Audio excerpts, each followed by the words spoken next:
sorry. So good afternoon, everyone. Thank you for joining us. And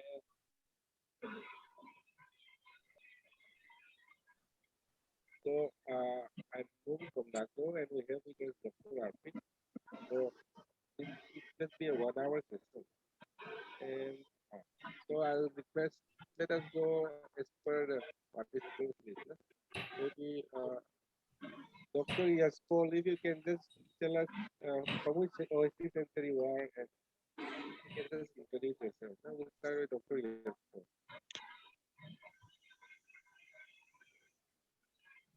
Sir? Hello,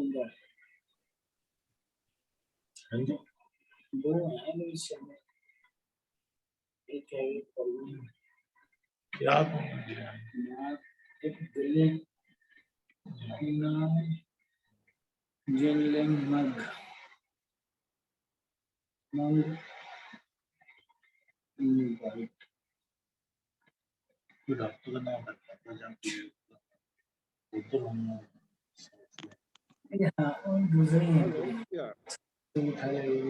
Hello, Dr. Yaspol. Are you able to?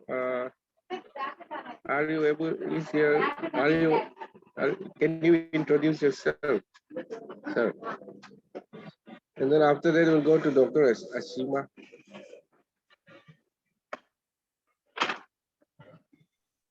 So we are just doing a quick round of introduction with. Let me also start with my check here.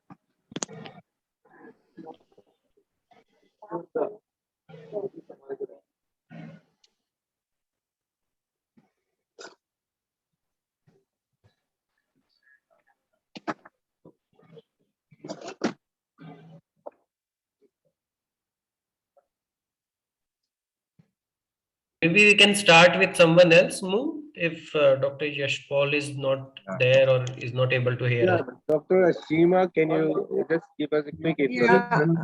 Good evening, sir. I'm Dr. Ashima Kataria from OST Faridkot. Thank you, Doctor. Welcome, Ashima.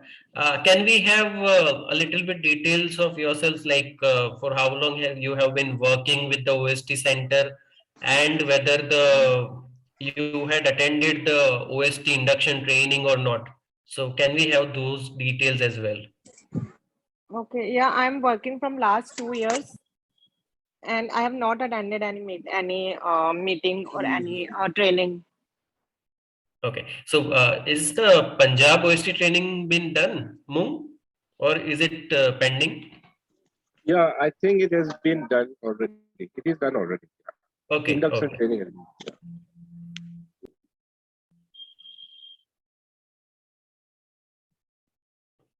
Okay, so welcome, Dr. Ashima. Who is next? Thank you. Dr. Jaypal Singh, sir, can you please give us a quick introduction?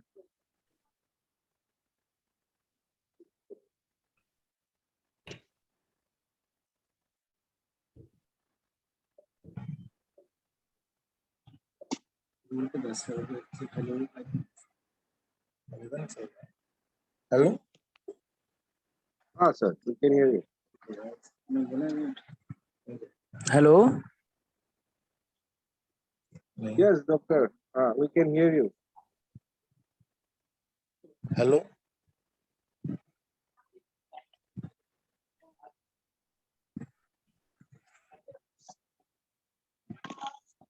Or maybe, Dr. Apit, maybe we'll go ahead with the session, and in the course of time, maybe when they have session, then maybe we can hit in the introduction part.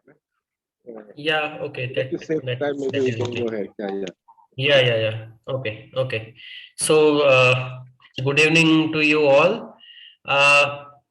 So today's session is primarily about brushing about a few things which are quite necessary for all of us to know when we are providing OST with buprenorphine. Many of you might have attended the induction training, which was primarily aimed at how to go ahead with the revised buprenorphine guideline. You all must be aware that during the COVID period, NACO has provided you all with a revised guideline where we have introduced few new things, including the take-home buprenorphine. So this particular refresher follow-up meeting is just to have a discussion about some key aspects of opioid substitution therapy, and maybe to have some clinical question answer session.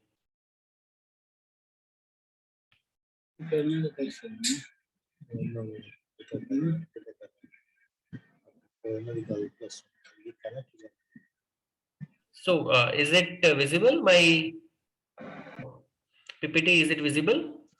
Yeah, it's visible, doctor. Fine. Okay, okay.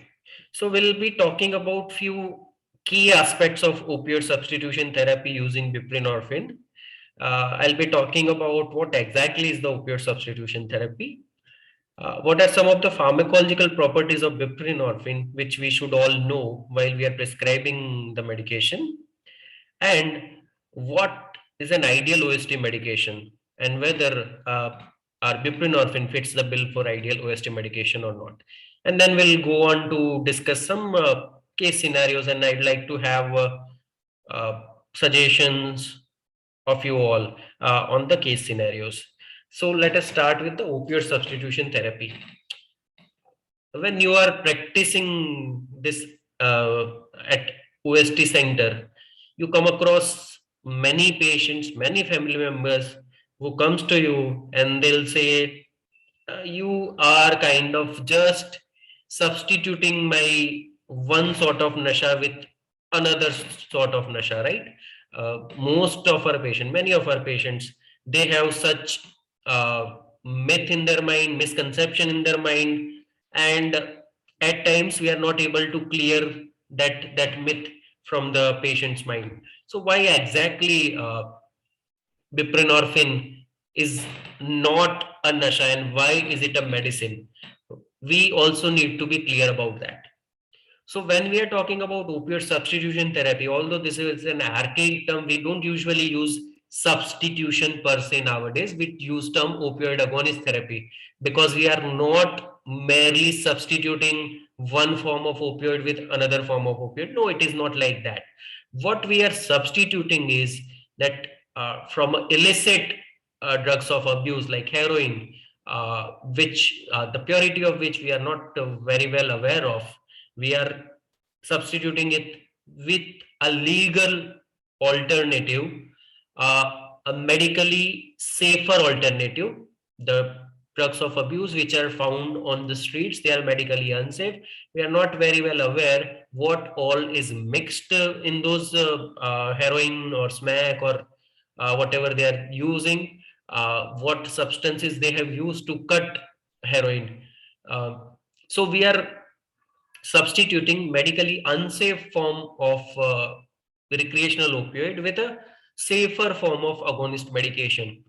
Again, if you see heroin or other substances, usually they are the short acting ones, and hence if you see the life typical day of any substance user, it's like early morning they have to take a substance because they are experiencing some withdrawals, and then they will spend maybe next 1 or 2 hours in the intoxication phase, and then they will take 3-4 hours to recover from the intoxication, and within 6 hours they will start experiencing withdrawals. Then they'll have to again take heroin or smack, and then again they will be in intoxication. So this cycle keeps going on every 6 to 8 hours. So their entire life revolves around the substance use. They have to spend almost 24 hours of their life either under the intoxication or in recovering from the effects of intoxication, or in the withdrawals, or in planning the next usage of heroin. Here we are substituting such a substance with a long acting drug which helps patient to be okay, to be free of any craving, withdrawals or intoxication effects, so that they can function uh, over 24 hours a day. We are substituting a more addictive drug with a agonist medication which is of is of known purity, which is not that potent as the original recreational opioid. Again, the recreational drugs people are using, it is either taken by injecting route for our practical purposes, or they are taking from inhalational route. On the other hand, we are giving them medication from a very safer route, a sublingual route to the, and hence the injection related or sublingual inhalational route related complications are not there. Again, we are not just providing a medication. Many patients, they have that idea in mind that it is just about medication. A patient has to come, take buprenorphine and go away. Opioid substitution therapy is much more than that. It is provided with a lot of psychosocial intervention. The patient, you provide motivation enhancement sessions, you provide them other psychosocial intervention, brief interventions. If they are already abstinent, you provide them with the relapse prevention sessions, you provide them with occupational rehabilitation, you provide them with interventions to manage the family issues, family therapy. So you are providing multiple other interventions as well. And hence, this is not something which can be equated with the nasha per se. It is much more than that. It is a medication which is being provided for an overall better life. So what are the pharmacological properties of buprenorphine which we should all be aware about? So if you see this graph, this shows the naltrexone, the dotted line. So which means that naltrexone, if you see the y-axis, it is about the opioid effect, and the x-axis is about opioid dose. So naltrexone as such has no effect per se. So it is actually just a blocking agent. It does not allow other opioids to act, but by itself it has zero effect. On the other hand, when we talk about opioid agonists like morphine or heroin, which is basically diacetyl morphine, with increase in dose, there will be increase in the opioid effect. If you compare it with your buprenorphine, which is a partial agonist, with increasing the dose, there will come a ceiling point or a ceiling effect, after which, even after increasing the dose of buprenorphine, there will not be an increase in the opioid effect. This is known as the ceiling effect. After a certain dose, there would be a plateauing of the effect of buprenorphine, and this is its partial agonist effect. So at the lower doses, buprenorphine acts as a full agonist and partial agonist.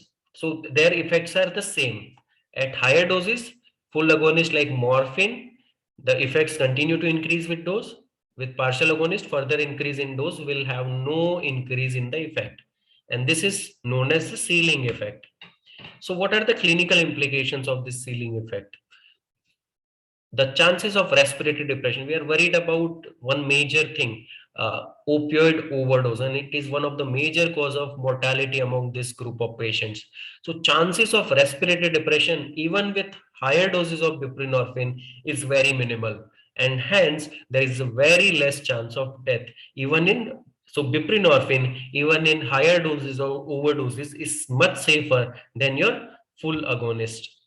So again, the second important pharmacological property which we should be aware about is the high affinity to mu receptors, which means that it binds to opioid receptors more tightly as compared to the other full agonists like heroin, morphine, methadone. So what happens if already the receptors are occupied by other opioids? Buprenorphine displaces other opioids because it has high affinity, and hence buprenorphine produces its own effect. If buprenorphine is already occupying the receptors, buprenorphine will not allow other full agonists to act. If you are taking buprenorphine regularly, and if you take heroin or morphine or any other opioids on top of it, buprenorphine will not allow to act heroin or other opioids, and hence there will be no action of other opioids. Your all receptors are already saturated. So what are the clinical implications of this effect? So if an individual is already under the intoxication of heroin, and if you give them buprenorphine, buprenorphine will displace heroin, and then there will be partial agonist action of buprenorphine, which means that there was full agonist action of heroin. Now buprenorphine has replaced heroin, and now there is a partial agonist action of buprenorphine. So patient will suddenly crash from 100% effect to 50% effect, and hence there would be withdrawals, which is known as precipitated withdrawals. And this is the reason why every time when you want to start buprenorphine, you always ask about the last dose of opioids. If they have taken within last 4 to 6 hours, you have to wait for time period till which withdrawal symptoms start appearing. Once there are mild withdrawal symptoms, then only you will administer your first dose. So this is the basic clinical implication. If someone is already taking buprenorphine in an optimum dose, what happens if he or she consumes heroin on top of that? Buprenorphine will not allow heroin or other opioid to act, and then there will be no intoxication even with heroin, even with the large doses. So this is known as the opioid blocking effect. But important thing here to remember is that with the lower doses of buprenorphine, say for example 246 milligram of buprenorphine dose, there is no blocking effect. On the other hand, with the optimum dose, you will see blocking effect. So usually around 10, 12, 14 milligram, you will see the blocking opioid blocking effect of the buprenorphine. Again, buprenorphine slowly dissociates from the receptors after sublingual route. So what happens that its terminal half-life is almost 24 to 37 hours, and hence buprenorphine has a very long duration of action as compared to the other opioids. So what happens that it can be administered once a day, and this is something really important for all of us to know. Once we start patients on take home medications, they will start taking it twice a day, thrice a day, or as required. That is not the way. It is always to be given in a single daily dose manner, and patients should be strictly warned against taking it in 2 divided doses or 3 divided doses or 4 divided doses. Again, this duration of action is dependent on the buprenorphine dose. So low dose, the effect will last only up to 12 hours. With the high dose of 14, 16 milligram, the effect might last for more than 48 hours, which means that if you are giving your patients buprenorphine around 6-8 milligram, and your patient starts saying that he starts experiencing issues at night, he cannot sleep, he has body ache at night time, it does mean that it probably the dose you are giving is lesser. You need to increase the dose to have 24-hour coverage. So for 24-hour coverage, you need a higher dose of buprenorphine. That is something really, really, really important. Again, the bioavailability. The bioavailability with sublingual route is almost 51%. At times, what patient do is they start taking it orally. They are not very well aware, or we have not informed them how to take it properly. In a busy OPD, it happens sometimes. And you keep on increasing the dose, and yet there is no relief from the withdrawal symptoms. So the first thing you should see whether the patient is taking it the way it should be taken. See if your patient is taking it orally, because orally the bioavailability is only 10%. So that is an important issue. Again, with sublingual route, it has a 28 hours of half-life, elimination half-life. On the other hand, when people are taking through injectable route, they take buprenorphine maybe 3 times, 4 times, 5 times in a day, because the half-life in that case would only be around 3 to 4 hours. So this is also something important to remember. Then comes contraindications. There are no as such absolute contraindication, except if your patient comes to you for the first time and he says that he had taken buprenorphine previously and he had an hypersensitivity reaction, then only it is a contraindication. Otherwise, in all your patient, you can start buprenorphine, be it liver disease patient or any chronic kidney disease, any disease.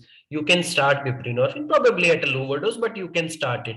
There is no absolute contraindication. However, many of your patient, especially in the areas of Punjab, you would find that they are using opioids along with high doses of sedative hypnotics, benzodiazepines, alcohol. In such a case, when you start with buprenorphine, there is a risk of respiratory depression. In this particular group of patients, there is a risk of respiratory depression. So always, maybe it is better to do any withdrawal management of benzodiazepines or alcohol first, or maybe admit those clients and under the supervision start buprenorphine, or maybe to start buprenorphine at a lower dose and gradually increasing, having vigilance about the risk of respiratory depression. So it is this group of patients where you have to be a little bit careful when you are increasing the dose of buprenorphine. Otherwise, for most of your patients, there are no issues. Again, in patients with respiratory impairment, there might be a risk of respiratory depression. With patients who have hepatic impairment, especially chronic liver disease, there might be some erratic blood levels of buprenorphine, but otherwise, the drug is relatively safer. It has minimal interaction with the other drugs. By and large, it is quite safe.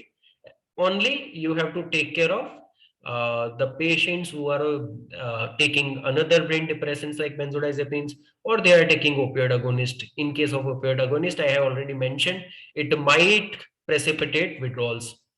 There are certain common medications which our patients might start during the course of our OST treatment, such as anti-epileptics, anti-tubercular drugs, antiretrovirals. So it happens sometimes that some of my patients, they would start experiencing withdrawals after starting ART. They were stable on OST medication. They found to be HIV positive. ART was started, and now they have started experiencing withdrawals. This is a very common interaction. Usually, this interaction is not clinically significant, but at times, in some patients, you might find this to be clinically significant. As soon as you start ART, your patient would start experiencing withdrawals, and in such a case, you might have to increase the dose of buprenorphine. Your patient is not feigning the withdrawals, but it is probably due to the effect pharmacological properties of antiretroviral drugs or antitubercular drugs or anti-epileptics. So here you might need to increase the dose. Then there are certain medications like some antidepressants, antibiotics. When they are started, your patients might start having bit intoxicated or sedated or drowsy. Some side effects might appear, and in such a case, you might have to decrease your dose of buprenorphine. So there are some times when there would be dose adjustment needed. Otherwise, by and large, once you have stabilized the dose of buprenorphine for a long period of time till you decide to taper it, the dose would be by and large the same. So if you have stabilized someone on 12 milligram, 12 milligram should continue. In some cases, you might have to increase the dose. I have given one example of some ART medication, AKT medications. There you might have to increase the dose. Sometimes some of your patients, they actually start doing heavy labor work. They start involving heavy labor work, and during such a period, there might be an increase in the requirement of buprenorphine dose. So this is the time you might have to actually increase the dose of buprenorphine even during your maintenance phase of OST. The $1 million question is whether dependence and abuse potential, whether this can be abused or not. The answer is yes. Buprenorphine, as any opioid medication, can be abused. There is no doubt about it. If someone who is not tolerant or not dependent to opioids on buprenorphine, and they take buprenorphine, it might actually produce some euphoria, and there would be mild withdrawal syndrome following abrupt withdrawal after repeated administration. But however, the abuse liability is much less as compared to your heroin or any other opioid drug. Buprenorphine, usually when given by the sublingual route, in almost none of our patients, they actually report euphoria. It is usually the euphoria for which people use recreational substances. And with buprenorphine, when taken with sublingual route, there is no euphoria, and hence it is much safer in terms of developing dependence as well. The question is whether it is an ideal OST medicine, why we are using it. Uh, for an ideal OST medicine, definitely its action has to be similar to the illicit opioid, which means that it should take care of the craving, it should take care of the withdrawals of the illicit opioids, it should have a lesser addiction potential, it should be easy to administer, and action should be lasting for at least 24 hours, and it should be well tolerated. If you see buprenorphine, yes, its action is similar to the illicit opioids. It takes care of the craving, it takes care of the withdrawals. Not only that, it also takes care of the exogenously administered opioids. On top of it, if you take exogenously heroin, there won't be any effect of heroin. And hence, there is a blocking effect as well. It is lesser addictive, it has a lesser addictive potential.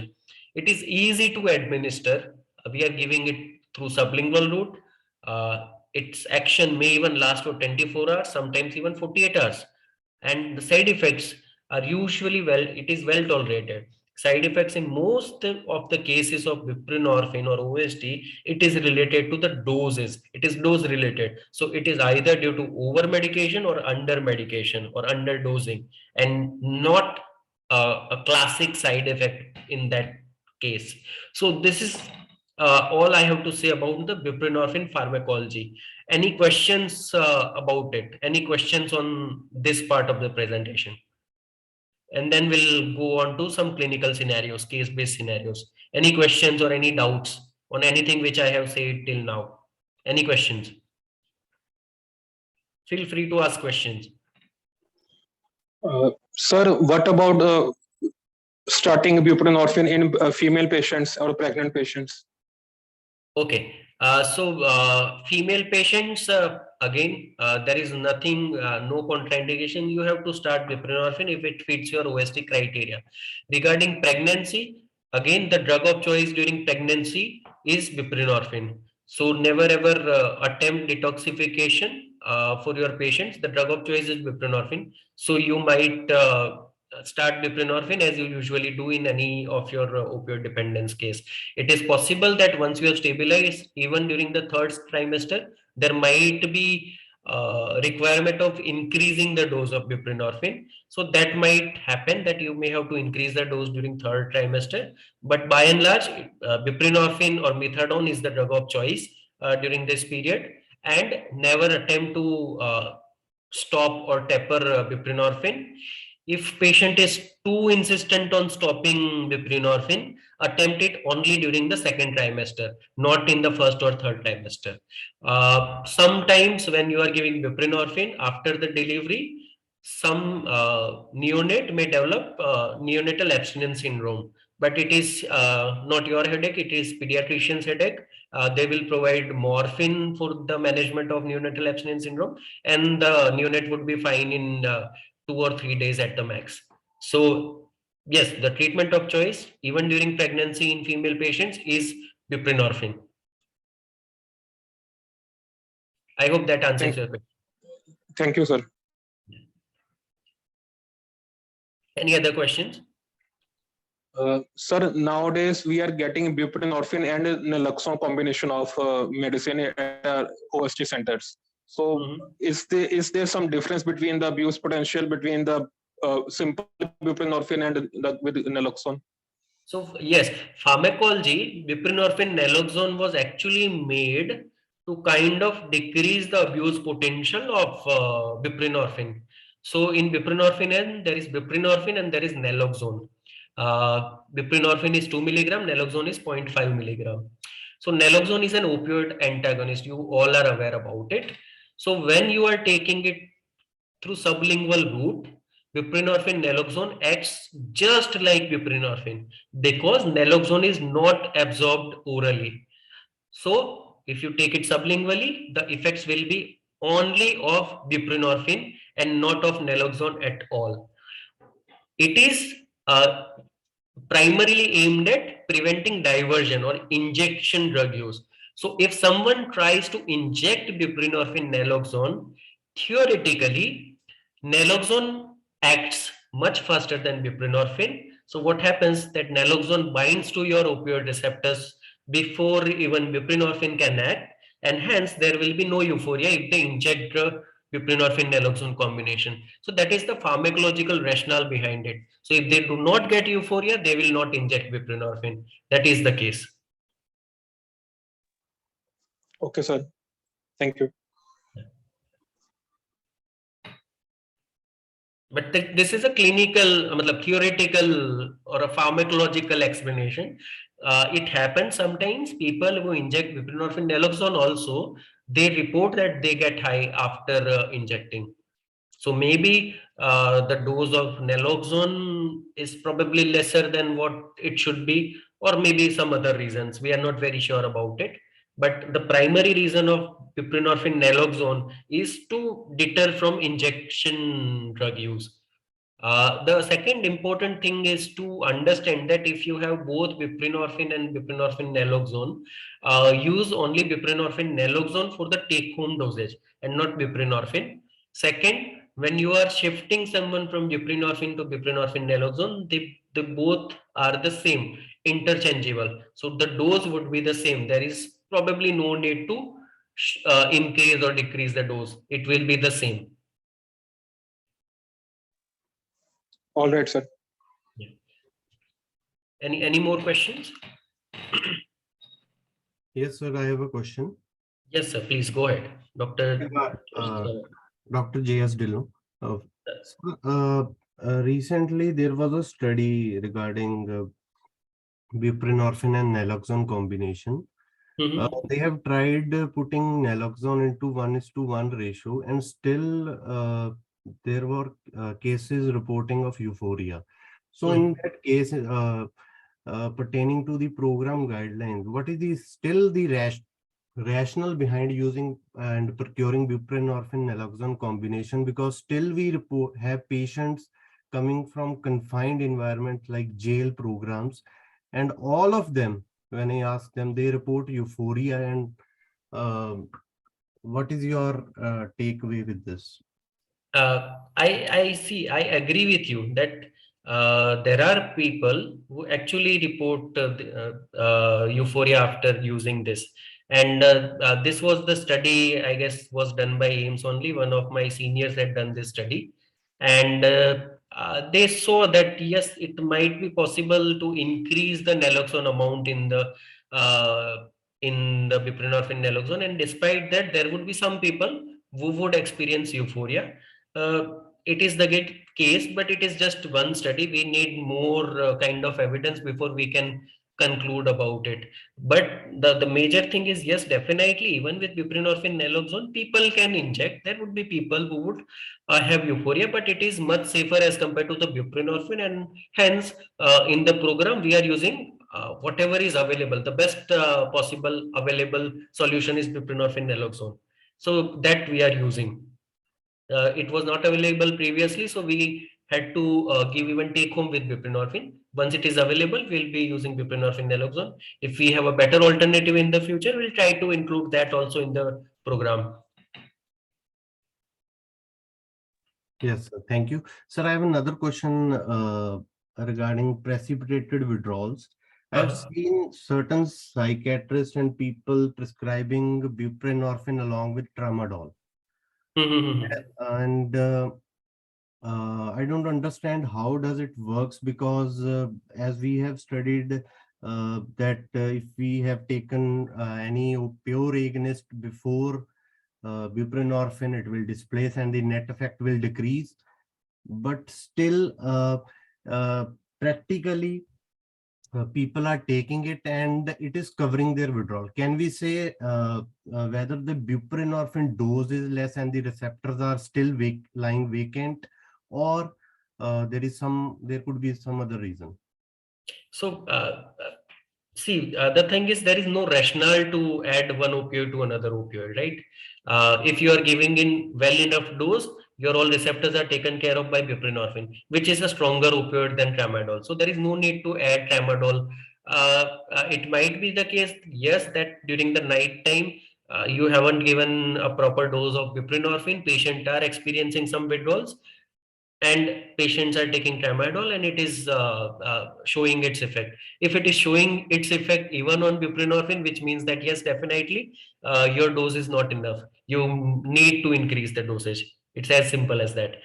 There is no rationale per se to kind of add tramadol to buprenorphine at all. Thank you, sir. Hmm. Thank you so much. Any more questions? No questions on take home and everything?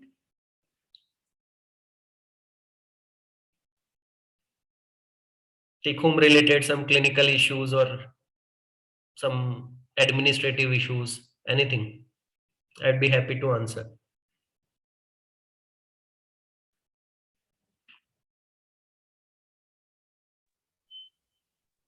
Yes, sir. Regarding take home, I have one query. Please, sir, go ahead. As you have already told before in this session, that when we start giving take home, people tend up taking them in divided doses. And when they come up for follow up, say for on the third or fourth day, and we give them supervised dose, they don't take it. They will say that we have taken this dose and we are taking divided doses, and ultimately their dose gets also decreased because maybe because of the divided doses we don't need it for that much doses. So how to deal with such kind of patients? So we always say, right, prevention is always better than cure. If you see our guideline, even before starting take home, we psychoeducate the clients that even when we start take home, you have to take it as we are giving it right here in a single dosage. If by yourself you take it in divided doses, it's up to you, but we will always be giving you in a supervised dosage, in a dose which is prescribed to you. So if we are giving you 7 tablets OD 14 milligram, you have to take 14 milligram on the 7th day when you come to us. It won't be like that we'll only give you 8 milligram and 6 milligram for the night time. That won't happen. So beforehand, you made all the rules clear. This is something which is non-negotiable. You will have to decide what are the non-negotiables in your OST center. And this is something which should be non-negotiable at every OST center. That yes, you have to come every week at least once, and the dose has to be taken in one single dosage. We are going to give you a medication for 6 days.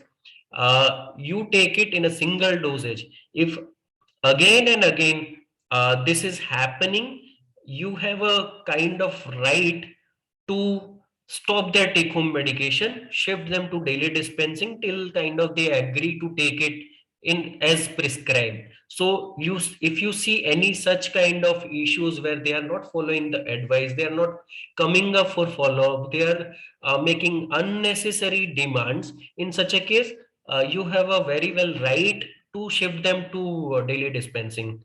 And you should actually start using that right. If you start being lenient to one of your client, it will hamper your overall OST functioning, because then 10 more clients will come and ask you for the same thing. So this is something, in my opinion, a non-negotiable thing. Do not allow divided dosing during the take home process.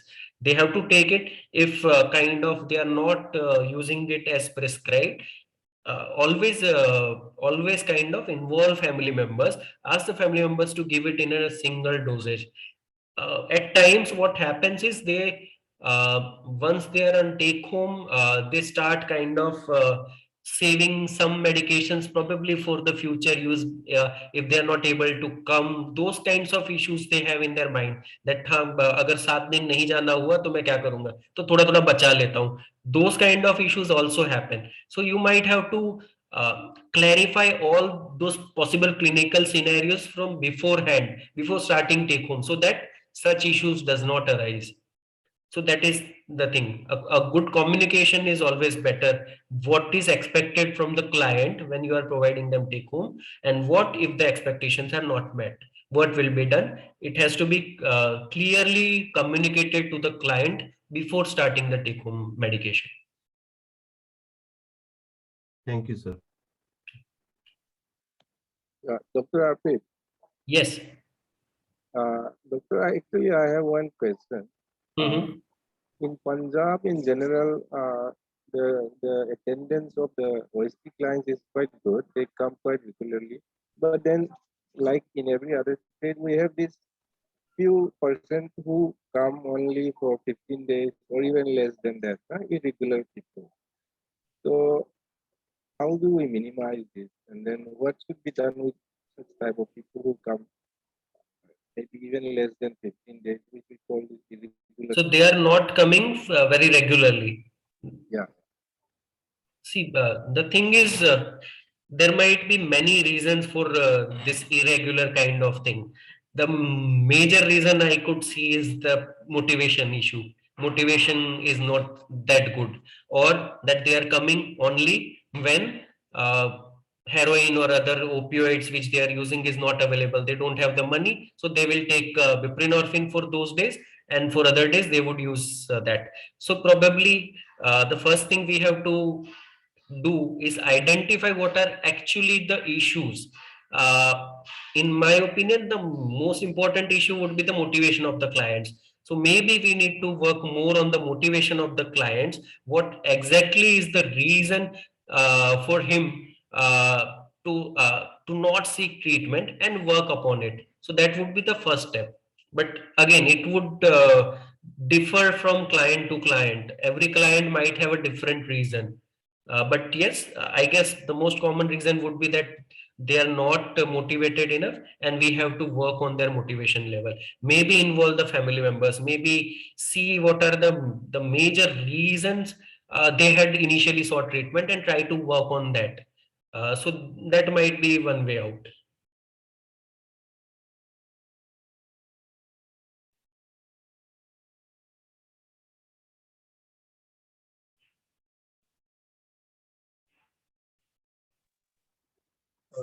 Excuse me, sir. Yes, yes, please, Dr. Ravi. Sir, we at certain centers in OST centers also have methadone available. So we have not been issued any take-home dosage regarding methadone.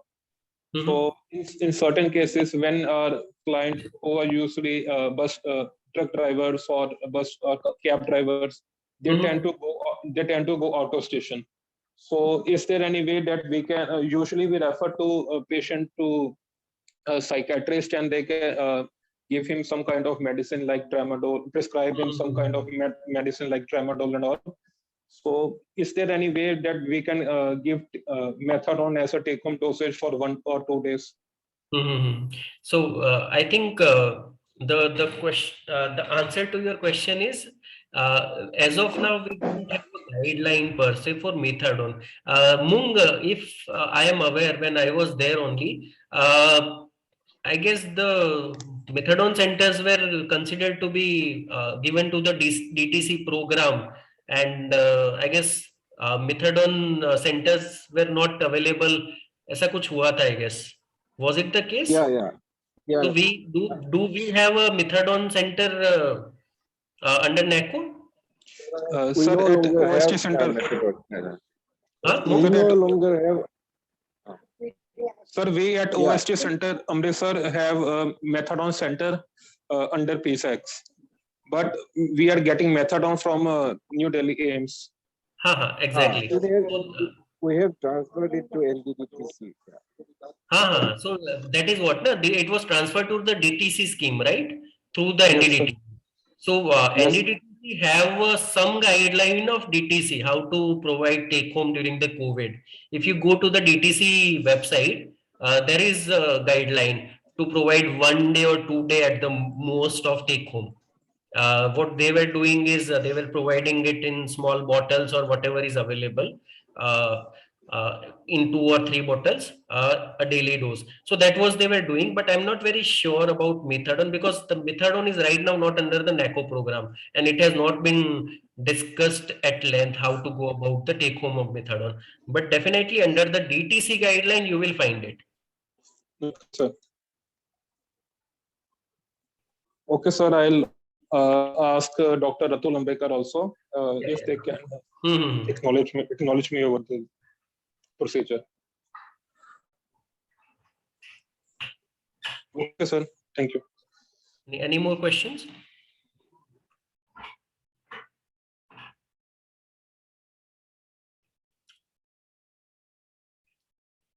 So only 2 doctors are active right now and asking questions. No questions from the other doctors.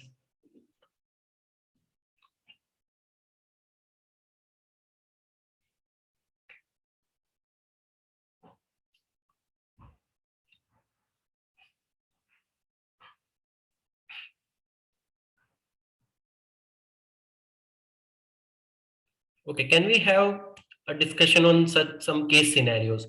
And I will expect maybe some inputs from everyone. Can we have that? So the first case scenario is, and I think everyone might have seen such a case that a client argues that yes, earlier I was addicted to heroin, now I am addicted to buprenorphine, which you are giving me.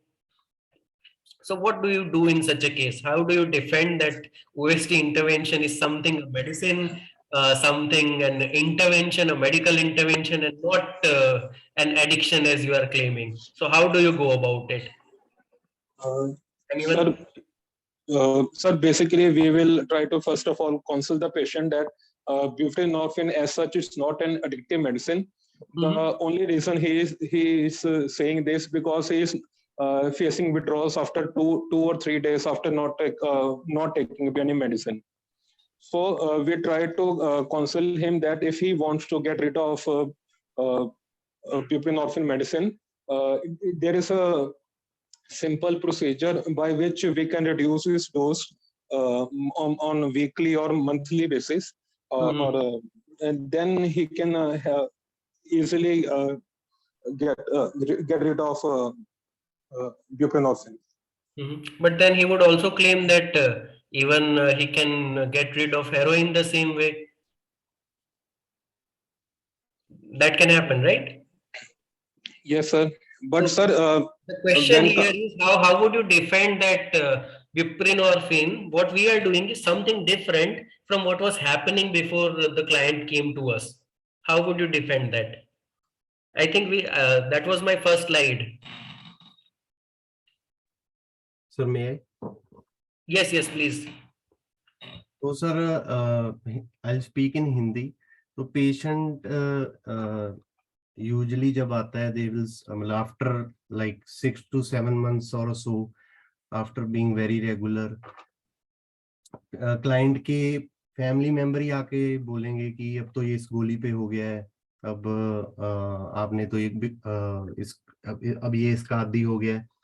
So then what I do is we go back to a scenario when he was actually addicted on this street drug. So his time was his all day was consumed either in procuring it और उसको चोरी करनी पड़ती थी, उसके समाज में इज्जत नहीं थी. तो वो सारी चीजें जो हैं बुप्रेनॉर्फिन के साथ खाली physical addiction to that component buprenorphine नहीं हम देखेंगे, बिकॉज एडिक्शन तो एक काफी लंबा और चौड़ा स्पेक्ट्रम है सिम्टम्स और साइंस का. खाली ऐसे तो फिर I usually explain to them कि बीपी शुगर की जो गोली लेते हैं दे आर आल्सो डिपेंडेंट, हम उनको तो कभी ऐसा बोलते नहीं है, लेकिन हार्म रिडक्शन हमारा कंपोनेंट है, फोकस है कि आपको एचआईवी हो सकती थी, आप उससे बच गए हो, आप पैसा नहीं पहले you are not putting anything on the table, तो आप अब घर वालों के लिए खाना ला रहे हो और अपने बच्चों के साथ खेल रहे हो, आपकी वाइफ के साथ अच्छी होगी है, आप काम पे जा रहे हो, अब आपको पता है कि यहाँ पे आपको मिल जाएगी मेडिसिन, तो आपको ऐसे ही और लीगल केसेस से आप बच गए हो, तो वो सारे बेनिफिट्स जब उनको दिखाते हैं देन दे सी ये है। और अगर इनमें से कोई कंपोनेंट और स्फेयर उनका जिंदगी का बच गया, that means they still need to we still need to work on it and do it right, uh, which should be client oriented and client centered approach के साथ हमें ये चीज करके फिर ऐसे मतलब they come to बिल्कुल। सो एक्सीलेंट, यस। तो यूजुअली यही तरीका है ना, हम कंपेयर करते हैं। अच्छा चलिए ठीक है, आपको लगता है कि ये अभी भी नशा कर रहा है, तो चलिए हम कंपेयर करते हैं। आपकी पहले की लाइफ थी जब हमारे पास आए थे, उससे पहले की और अभी की लाइफ के ऊपर हम गौर फरमाते हैं और कंपेयर करने की कोशिश करते हैं ना, कि पहले हाँ आपका पूरा दिन ही इसी में जा रहा था, है ना, सुबह से शाम तक, रात तक नशे में ही रहते थे, काम नहीं कर पा रहे थे, घर वालों को समय नहीं दे पा रहे थे, घर पे पैसे नहीं दे पा रहे थे, है ना, कुछ कुछ फिजिकली भी काफी खराब हो गए थे, वेट लॉस वगैरह हो रहा था। अब अपने आप को कंपेयर करिए। दूसरा चीज हम पूछते हैं, जो यूजुअली हम भूल जाते हैं बताना, वो है कि आप कंपेयर करिए। आप जब हेरोइन लेते थे, है ना, हेरोइन क्यों लेते थे आप? पहली चीज होती थी, आपने लगाया और मजा आ गया, एक हाई मिलता है तुरंत, है ना। मेरा नेक्स्ट क्वेश्चन होता है, अच्छा आप बिप्रेनोर्फिन ले रहे हो, क्या बिप्रेनोर्फिन से वो हाई आपको मिल रहा है क्या, है ना?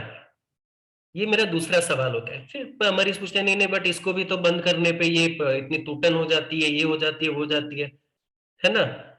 फिर आप जैसे डॉक्टर साहब ने बताया, डेफिनेटली भाई अगर कोई दवाई लंबे समय के लिए ले रहे हो तो एकदम से बंद करने पे परेशानियां होगी। आप इंसुलिन ले रहे हो, एकदम से बंद करने पे आपको हाइपरग्लाइसेमिया होना ही होना है। आप ब्लड प्रेशर की दवाई ले रहे हो, एकदम से बंद करोगे तो परेशानी होगी। स्टेरॉइड्स ले रहे हो, एकदम से बंद करोगे परेशानी होगी।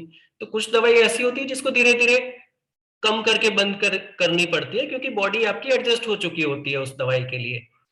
तो इसका ये मतलब नहीं है कि वो एक नशा है ना। तो ये दो तीन आर्ग्यूमेंट्स है जो कि आप यूज कर सकते हो। सबसे अच्छा आर्ग्यूमेंट होता है उसकी पुरानी लाइफ के साथ कंपेयर करना, और उससे आप उसको अच्छे से फर्क बता सकते हो।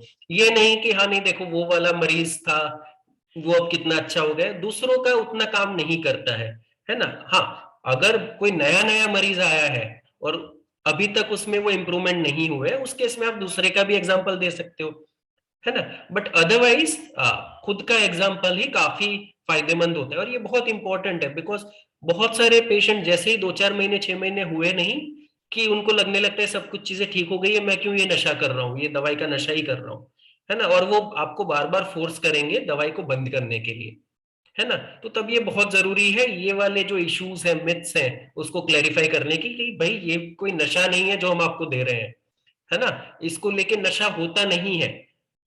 आप कई बार कुछ मरीज बताते हैं नहीं नहीं हमें तो नशा होता है, आप जब देते हो तब, है ना। तो आप पूछिए उनसे कि भाई किस चीज को आप नशा बोल रहे हो। ज्यादातर जो मरीज होते हैं वो नशा बोलते हैं फिर जो थोड़ी हल्की सी नींद सी आती है, थोड़ा ड्राउजी सा फील होता है ना, उसको फिर बोलते हैं नशा, है ना। आप कंपेयर करिए कि हाँ हेरोइन के साथ आपको क्या नशा होता था, वो बोलेंगे हाँ एकदम से वो मजा आ जाता था, है ना, यूफोरिया हो जाता था। सो वो थोड़ा सा आपको क्लैरिफाई करने की कोशिश करनी पड़ेगी कि एग्जैक्टली उनका मतलब क्या है नशे से, ठीक है। तो ये मेरा यूजुअली आंसर रहता है। किसी और को कुछ ऐड करना है इसमें? कोई और?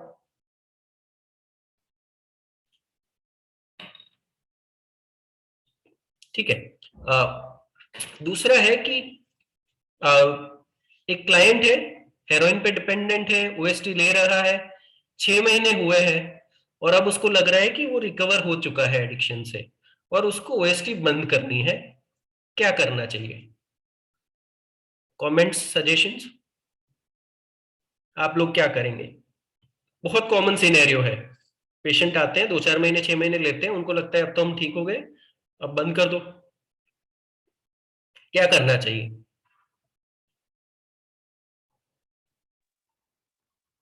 सर उसको हम्म, गाइड करेंगे कि आप जो अभी फेस कर रहे हो वो आप अभी मेंटेनेंस फेज पे हो, अगर आप एकदम से बंद कर दोगे या फिर हमें बोल के धीरे धीरे बंद करवाओगे तो आपको दोबारा विड्रॉल आने के चांस हो सकते हैं। और आपको अगर अगर उस टाइम आपके पास अगर बुप्रेनॉर्फिन अवेलेबल नहीं हुई तो आप higher there are higher chances कि आप फिर से जो है स्ट्रीट ड्रग्स की तरफ रिलैप्स कर सकते हो। बिल्कुल। ठीक है। सो अभी अगर बंद करेंगे तो रिलैप्स का चांस है आगे, और एकदम से तो बिल्कुल भी बंद नहीं करना है ना। आपने दो चीजें बताई, एक कि एकदम से बंद नहीं करना है, जब भी बंद करना है तो हम टेपर करके बंद करेंगे, धीरे धीरे बंद करेंगे, आपने शायद पहले भी ये बताया था। दूसरा ये है कि बंद करने के बाद रिस्क है रिलैप्स का, है ना। बट इस केस में क्या हमें बंद करनी चाहिए, हमारी प्रोफेशनल एडवाइस क्या रहेगी? 6 महीने ही हुए हैं सर, कंटिन्यू करने देंगे डोज को।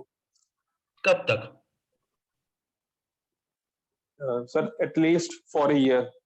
अगर 1 साल तक वो ड्रग फ्री होकर बुप्रेनॉर्फिन के ऊपर रह लेता है तो उसके बाद हम कंसीडर कर सकते हैं उसकी डोज टेपर ऑन करनी, बट उससे पहले we will not recommend. Okay, कितने लोग अग्री करते हैं इस बात से कि एटलीस्ट 1 साल तक तो चलानी है, उसके बाद आगे का देखेंगे? सब लोग सुन रहे हैं मुझे? कितने लोग अग्री करते हैं?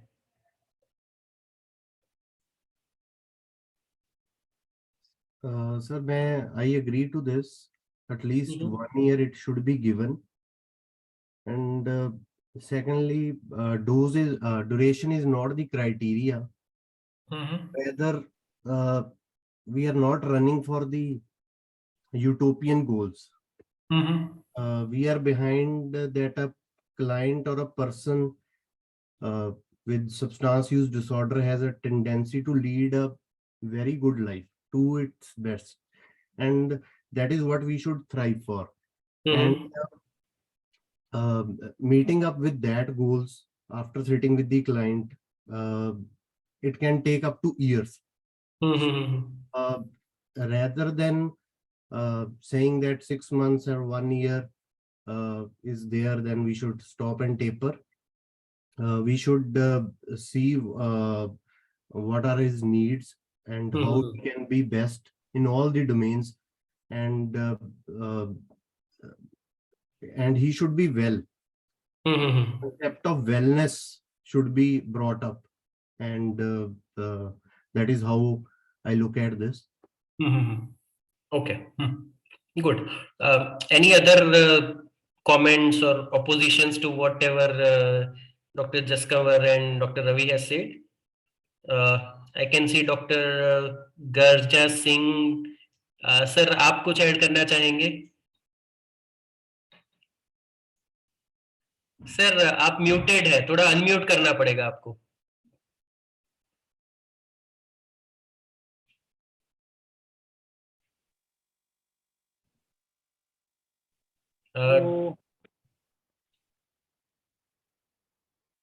सर आगे बात। हाँ हाँ सर, बोलिए सर। सर हम स्टॉप नहीं करेंगे, हम टेप ऑफ करते जाएंगे जब तक ठीक हो जाए। हाँ हाँ, हम टेप ऑफ करते जाएंगे, लेकिन हम स्टॉप। आपकी आवाज नहीं आ रही सर क्लियरली।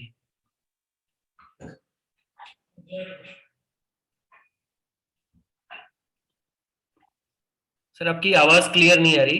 डॉक्टर यशपॉल भी शायद कुछ बोलने की कोशिश कर रहे थे। डॉक्टर यशपॉल।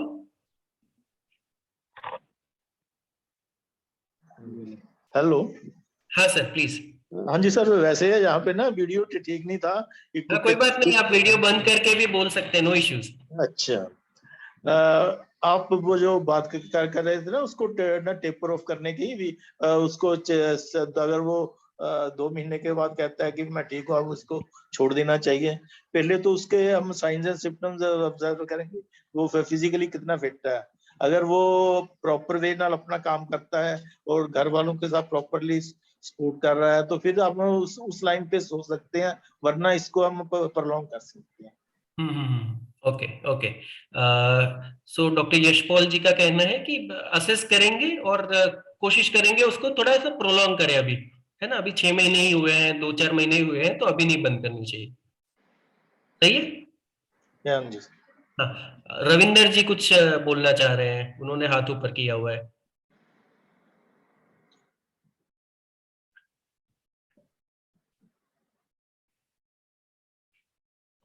हाँ बोलिए sir, Ravinder ji, doctor Ravinder.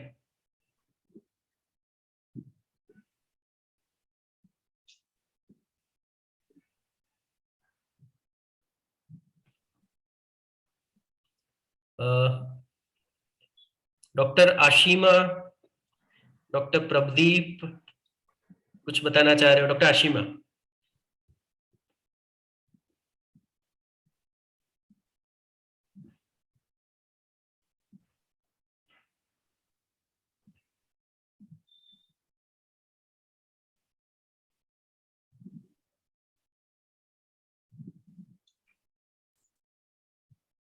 Doctor Praveen,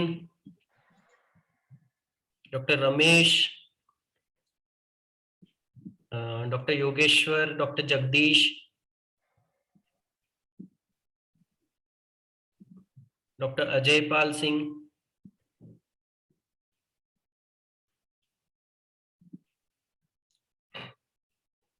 doctor Ravinder, आप कुछ बताना चाह रहे हैं?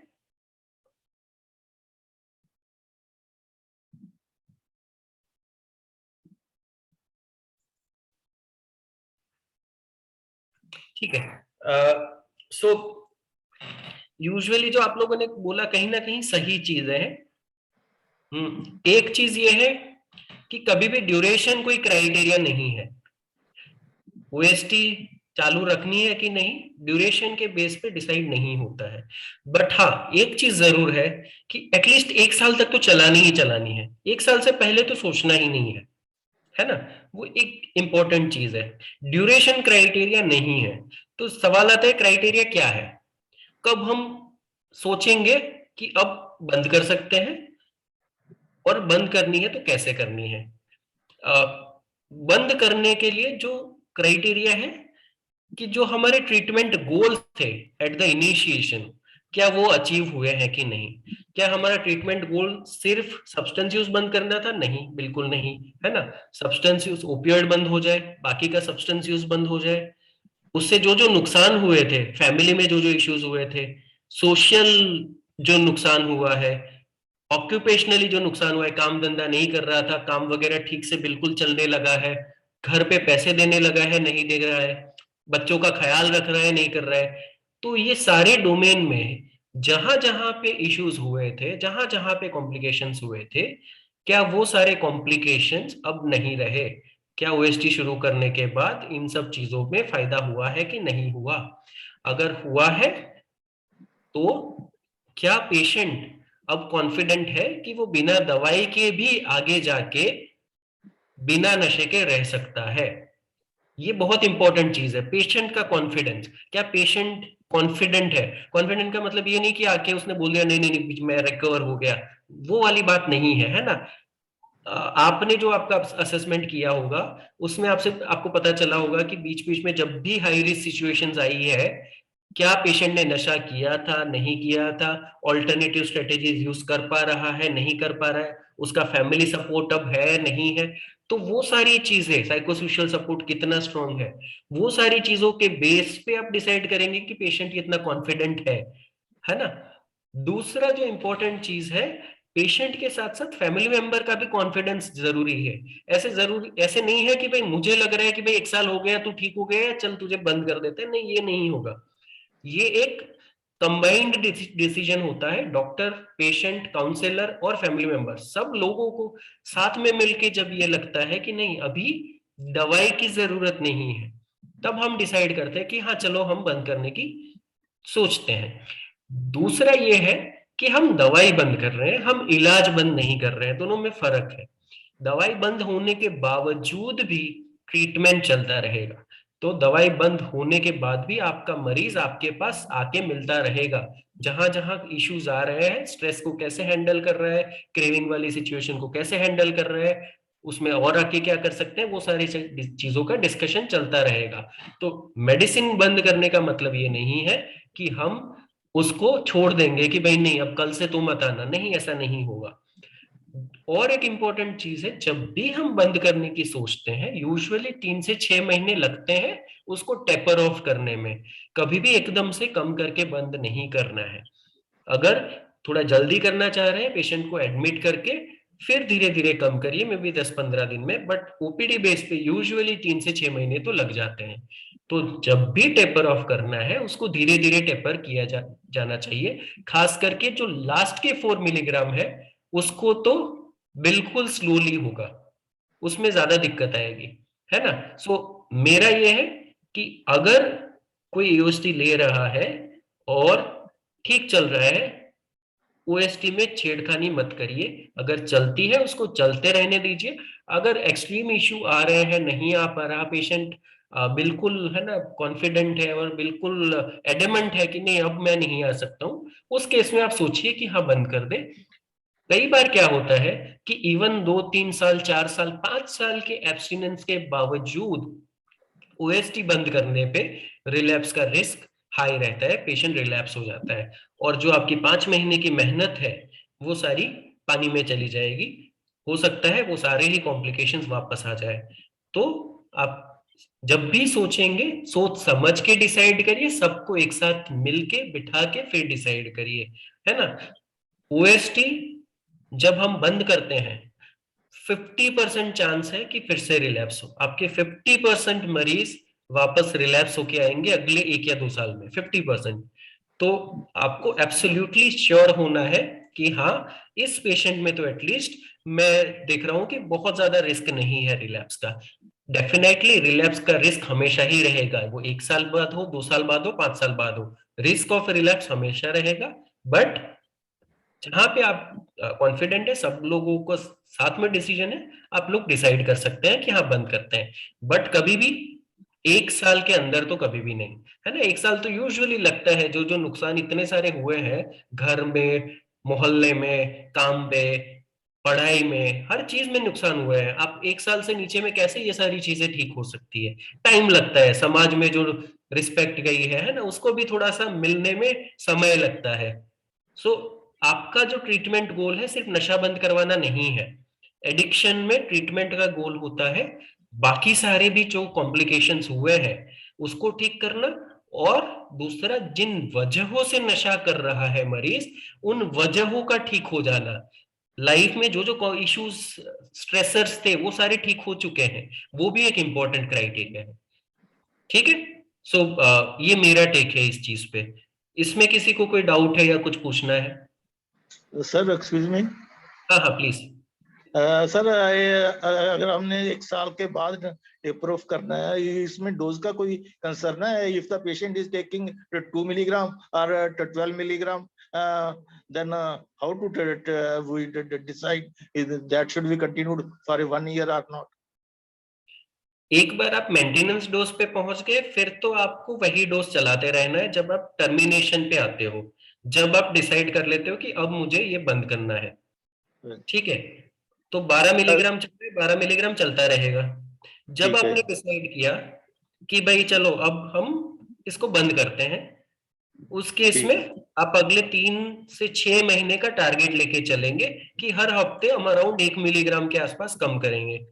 ठीक है, हर हफ्ते या हर 2 हफ्ते, जैसे ही आपका पेशेंट कंफर्टेबल हो।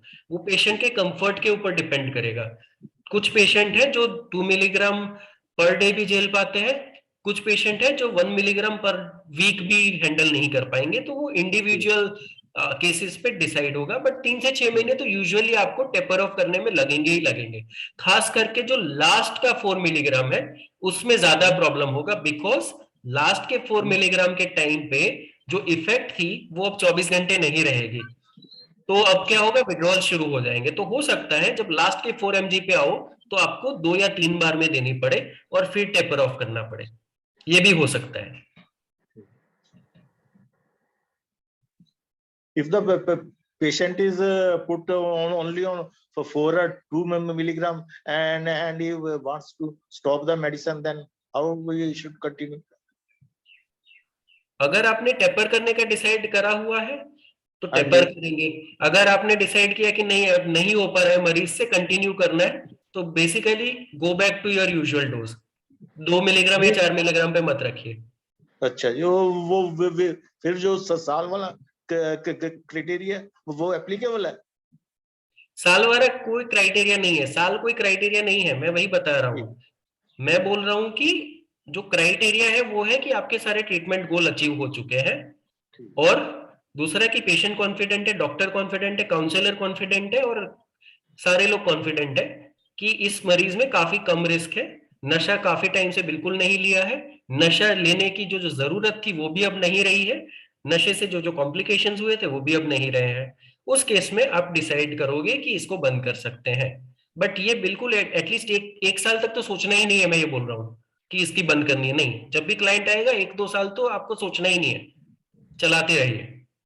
उसके बाद फिर पेशेंट खुद ही बोलना शुरू करेगा, है ना। कुछ पेशेंट होंगे जो शुरू करेंगे कि हाँ कब बंद कर सकते हैं, है ना। तब शायद ये डिस्कशन आएगा कि अच्छा चलो लेट अस सी कि हमारे ट्रीटमेंट गोल्स क्या थे, क्या वो अचीव हुए हैं नहीं हुए हैं। अगर पेशेंट की तरफ से नहीं आ रहा है तो मेरा मानना है कि आप कंटिन्यू करते रहिए। ठीक है, हमारे पास ऐसे पेशेंट है जो 10-15 साल से भी ले रहे हैं, कोई खास साइड इफेक्ट्स नहीं है, और वो बढ़िया कर रहे हैं। ठीक है, इसकी लॉन्ग टर्म में कोई खास ऐसी साइड इफेक्ट्स है नहीं। सो इश्यू नहीं है कोई, अगर पेशेंट की तरफ से नहीं आ रहा है कि इसको बंद करना है, अपनी तरफ से यूजुअली इनिशिएट करने की जरूरत नहीं है।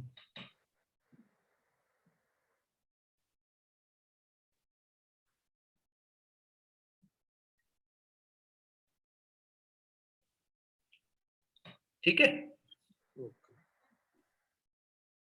बट हाँ अगर मान लो आपने सोचा है तो फिर टेपर करके बंद करिए।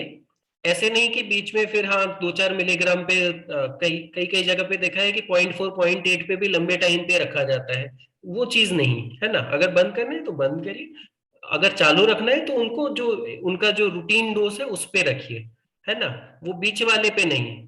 क्योंकि वो आपका 0.8 या 2 मिलीग्राम या 4 मिलीग्राम डोज वो काम करेगा 10-12 घंटे के लिए, रात होते ही विड्रॉल शायद शुरू हो जाए और सब्सटेंस यूज फिर से शुरू होने के रिस्क रहेगा। तो या तो कोशिश करिए उसको बिल्कुल बंद करें, अगर नहीं हो पा रहा है तो वापस से उनको स्टेबलाइज करके उसके जो आइडियल ऑप्टिमम डोज पे रखें। Sir, I have a question. Hmm. Sir, pertaining to the side effects of buprenorphine, I have noticed that patient with who are on long term and since last 4 or 5 years, there are problems of memory loss. And तो ये main देखा है एक तो long term में। Sir उसके बारे में आपका? Usually memory loss is not common side effect. कुछ मरीज जो बताते हैं लॉन्ग टर्म यूज करने के बाद सेक्सुअल डिसफंक्शन एक चीज है जो कि कुछ पेशेंट्स बताते हैं, थोड़ा लिबिडो कम रहता है, उस तरीके की चीजें। कुछ पेशेंट बताते हैं पीएमई टाइप की चीजें, बट वो यूजुअली अगेन वो डोज रिलेटेड होता है, मतलब डोज नहीं मिलता है थोड़ा, है ना, विड्रॉल फेज में, उस समय पे पीएमई होता है, उस तरीके की चीजें। बट अदरवाइज मेमोरी डिस्टर्बेंसेस वगैरह, मतलब मैंने पेशेंट्स देखे हैं जो कि 5-10 साल से भी ले रहे हैं, उनमें से किसी ने इस तरीके का रिपोर्ट नहीं किया होगा, तो भी तो it is not a very common side effect. And sir, what about the cognitive decline? Does it? No, with opioids there is no cognitive decline. There is definitely some cognitive side effects at the peak dosage. So buprenorphine लेने के बाद थोड़ा 1-2 घंटे पे जब peak effect आएगा तो may be कुछ अटेंशन, कंसंट्रेशन, उस तरीके के कॉग्निटिव डोमेन्स में कुछ कुछ इश्यूज आ सकते हैं, but as such long term ऐसी कोई कॉग्निटिव इश्यूज नहीं होते हैं इससे। Thank you. ठीक है, सो तीसरा है, a client currently on daily supervised OST reports that he feels much better taking the OST medications in 3 divided doses per day compared to once daily administration of the complete dose. What would be your next step? क्या करना चाहेंगे? once a day नहीं ले रहे हैं, 3 बार ले रहे हैं, तो क्या करेंगे? What would be your next step?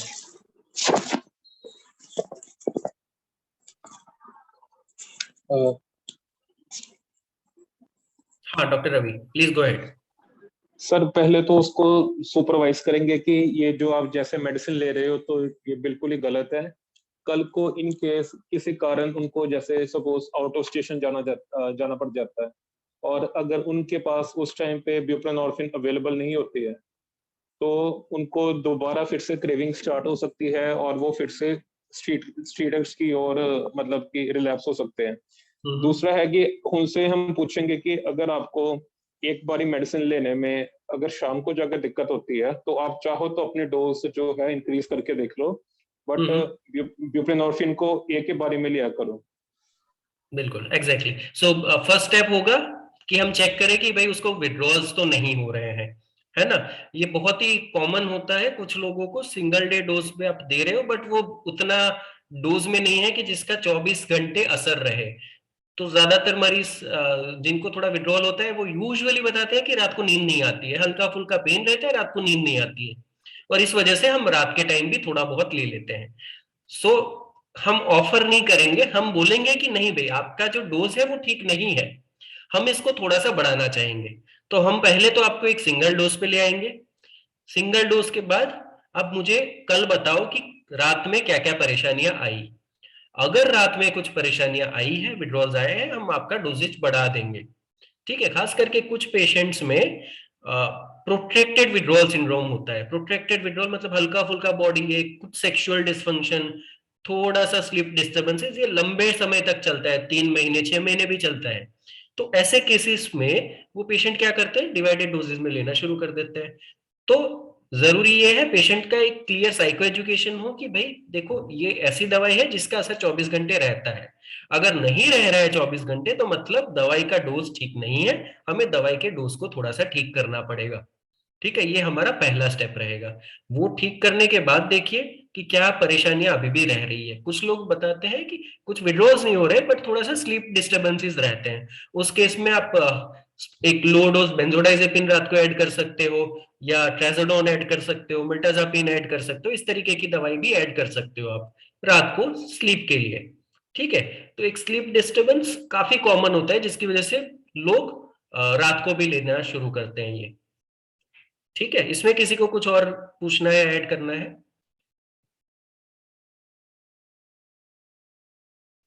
ठीक है। A 45-year-old client with opioid dependence, tobacco dependence visits you with a complaint of fever, cough, shortness of breath. You suspect a possible COVID-19 infection. What to do next? क्या करेंगे?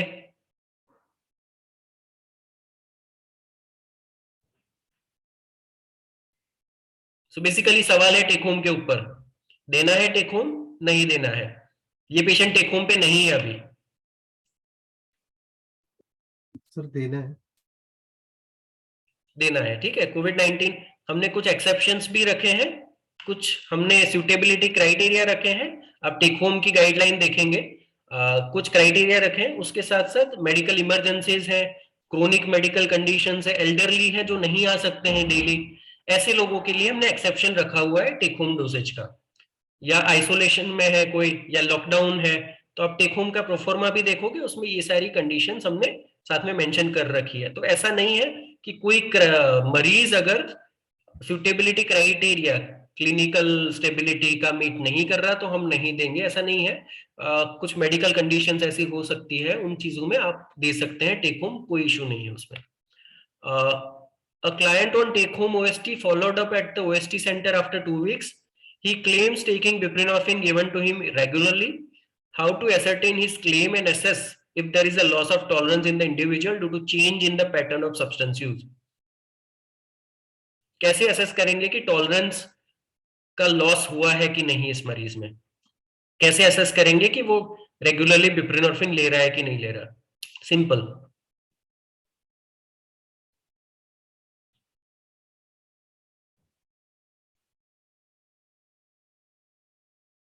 क्यों हमारे मरीज जब 2-3 divided doses में लेते हैं और आपके पास आते हैं तो बोलते हैं कि भाई नहीं मैं तो 2 ही टेबलेट लूंगा, 2 बाद में लूंगा। आप 4 खिलाने के लिए बोलते हो तो क्यों मना करते हैं? सर यूजुअली उनका कंसर्न होता है कि वो काफी पिछले 4-5 सालों से मेडिसिन जैसे खा रहे हैं, तो वो यूजुअली ज्यादातर हमारी फील्ड में पेशेंट खुद ही डिवाइडेड डोसेस करने लग पड़ती है कि मैं अपनी तरफ से कम करने की कोशिश करता हूँ मेडिसिन को। तो बेसिकली तो सर सिर्फ यही मेन कारण है कि, या तो दूसरा कारण ये होता है कि अगर उनको होता है कि कल को मैंने 2-3 दिन के लिए आउट ऑफ स्टेशन जाना है तो मेरे पास मेडिसिन जो है वो बची रहेगी।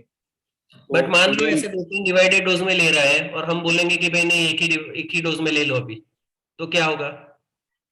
वो यूजुअली मना करेगा सर कि नहीं आप मेरे को दे दो, मैं लेंगे घर तो जाके क्या होगा, आपको कैसे पता चलेगा, क्या इशू होगा?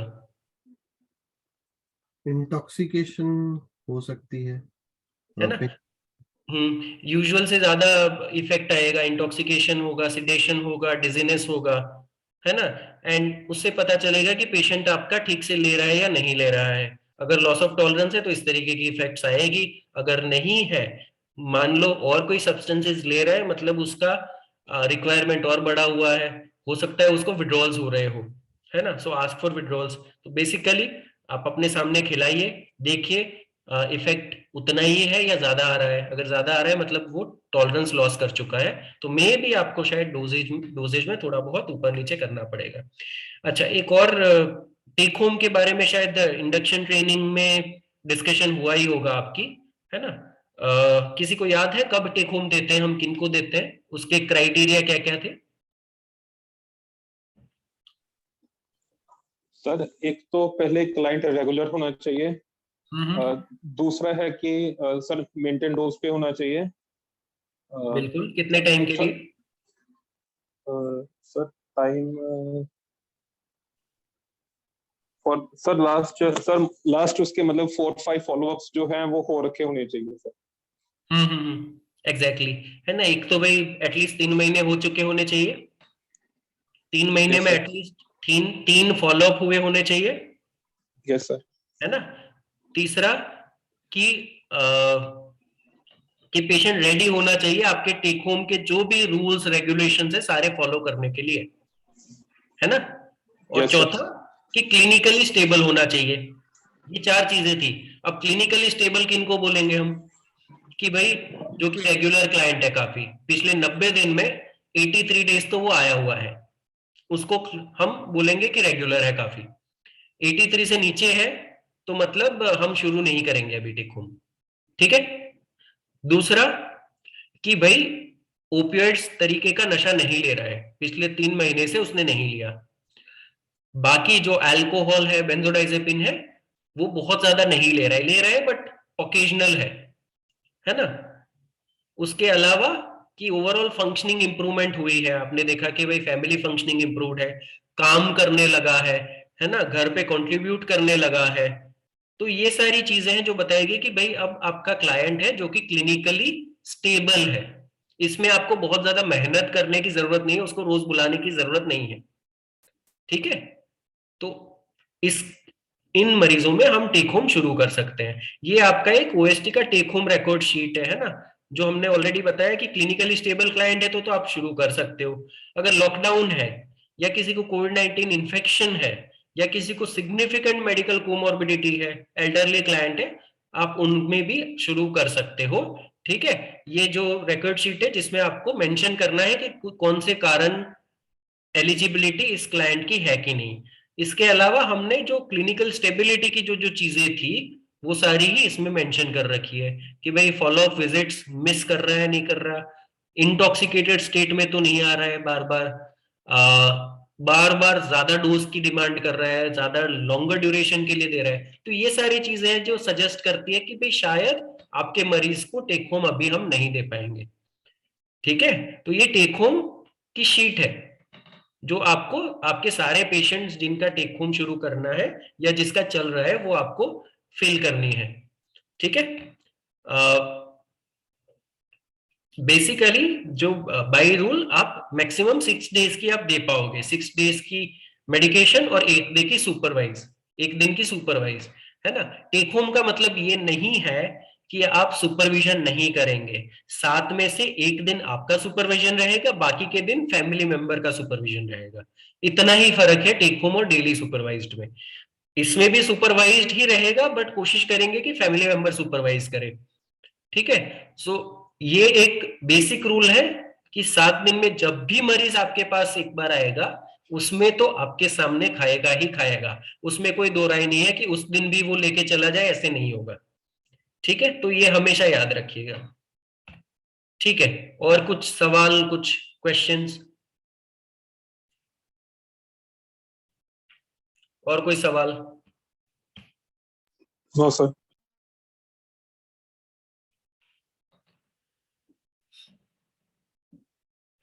जिन लोगों ने कुछ भी नहीं बोला है वो अगर कुछ पूछना चाह रहे हैं।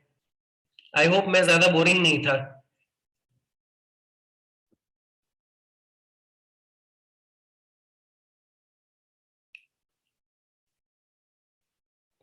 ठीक है, आई गेस कोई सवाल नहीं है। मूंग, over to you. Yeah. Thank you so much, Dr. Arpit, once again. And then thanks to all the doctors. We had very good participation and a very good discussion. So when we have closed our 1 hour by almost 30 minutes, but it was a good discussion. So thank you all. And with your permission, we would like to add you in the NATO document. So we might be adding you in the. We can't hear you, Moon.